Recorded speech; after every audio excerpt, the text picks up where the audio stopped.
వచ్చే ఎన్నికల్లో ప్రధాని అభ్యర్థిగా మోడీ పేరు ప్రకటించాలని డిమాండ్ పెరుగుతున్న తరుణంలో సమావేశమైన భాజపా ఆర్ఎస్ఎస్ ముఖ్య నేతలు ఈ అంశంపై ఎలాంటి నిర్ణయానికి రాలేకపోయారు.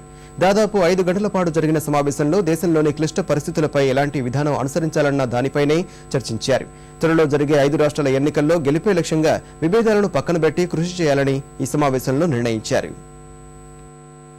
ఓవైపు ప్రధాని అభ్యర్థిగా మోడీ పేరు, మరోవైపు అయోధ్యలో రామమందిర నిర్మాణం, ఇలా 2 ప్రధాన అంశాలపై కాషాయ శిబిరంలో తీవ్ర చర్చ జరుగుతున్న సమయంలో భాజపా ఆర్ఎస్ఎస్ ముఖ్య నేతలు కీలక భేటీ నిర్వహించారు. ఢిల్లీలో జరిగిన ఈ సమావేశంలో భాజపా అధ్యక్షుడు రాజ్నాథ్ సింగ్, అగ్రనేత ఎల్కే అద్వానీ, లోక్సభలో విపక్ష నేత సుష్మా స్వరాజ్, రాజ్యసభలో విపక్ష నేత అరుణ్ జైట్లీతో పాటు సీనియర్ నేతలు వెంకయ్యనాయుడు, మురళీ మనోహర్ జోషి, అనంత్ కుమార్ పాల్గొన్నారు.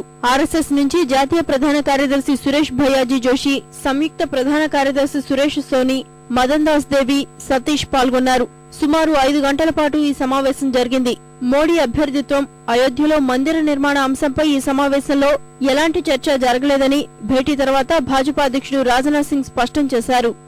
और इस समय देश जिन गंभीर संकट के हालातों से गुजर रहा है उस पर हम लोगों ने आज विचार किया है और देश को इस संकट से बाहर निकालने के लिए हमारी क्या रणनीति होनी चाहिए इस संबंध में हम लोगों ने चर्चा की है और विस्तृत रणनीति हम लोग आगे तैयार करेंगे और आगे बढ़ेंगे।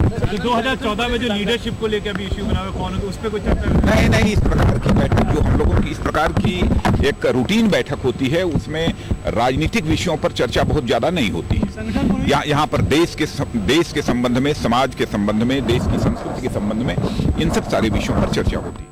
భాజపా సంఘ్ పరివార్ సంబంధాలపైన ఈ సమావేశంలో కీలక చర్చ జరిగినట్లు సమాచారం. విభేదాల వల్ల పార్టీకి జరుగుతున్న నష్టంపైన సమావేశంలో చర్చకు వచ్చినట్లు తెలుస్తోంది. త్వరలో జరిగే రాజస్థాన్, మధ్యప్రదేశ్, కర్ణాటక, ఛత్తీస్గఢ్, ఢిల్లీ రాష్ట్రాల శాసనసభ ఎన్నికల్లో అనుసరించాల్సిన విధానంపైన భాజపా ఆర్ఎస్ఎస్ ముఖ్య నేతలు ప్రధానంగా చర్చించారు. అన్ని అంశాలపై ఓ కార్యాచరణ రూపొందించి ముందుకు వెళ్లాలని భాజపా ఆర్ఎస్ఎస్ నేతలు నిర్ణయించారు.